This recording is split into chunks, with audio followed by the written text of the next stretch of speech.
به نام خدا، با سلام خدمت اساتید محترم، دانشپژوهان گرامی، خیر مقدم عرض می‌کنم خدمت همه دوستان. خب جلسه گذشته مباحثی رو مقدمتا خدمت دوستان عرض کردم و هدف این بود که در واقع به تدریج با ترمینولوژی مباحث ما آشنا بشیم و در واقع مطالب بریده ولی بسیار لازم بود. در صحبت‌هایی که داشتیم به بعضی از مطالب اشاره شد که حالا میخوام با یه دسته‌بندی و جمع‌بندی بریم جلو که بحثامون رو بتونیم ادامه بدیم. نتیجه گیری از صحبت‌های اون جلسه این شد که هر جزئی از اجزای عالم هستی مادی دارای شخصیت، رفتار و هویت.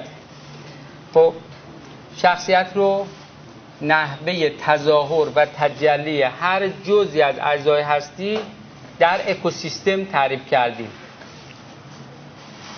حالا بعداً شما متوجه میشید که چرا ما از اجزا شروع کردیم و از کل و جزء و ارتباط اینها رو با سازمان و مدیریت شاید همین الان خیلی برامون باز نباشه، ولی به تدریج منظورهامون مشخص میشه.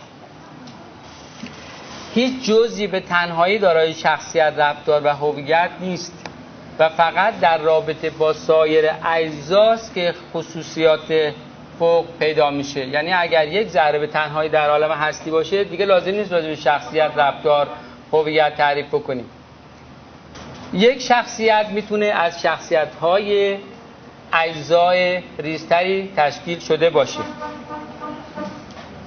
اکوسیستم خودش یک شخصیت به حساب میاد و رفتار داره، هویت داره و همه اینا یعنی تجلی داره و همه مسائل اون در قالب این تعاریف قابل گنجایش است و خودش هم از اجزای ریزتری تشکیل شده، یعنی بی‌نهایت اجزای ریزتری.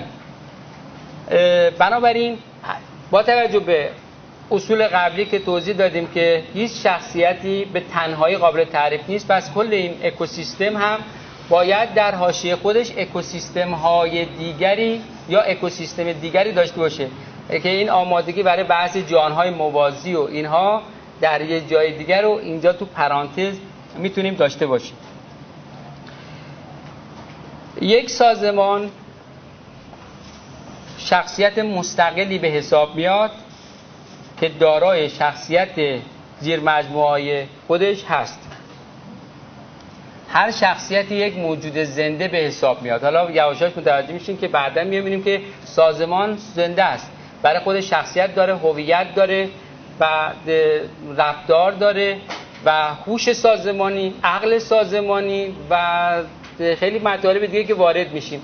بعد متوجه میشیم که چرا یک سازمان زنده محسوب میشه و همه اینها رو ما روش یک سازمان بیمار میتونیم داشته باشیم. سلامت ذهن، روان، جسم. یک سازمانی میتونه از نظر ذهنی بیمار باشه.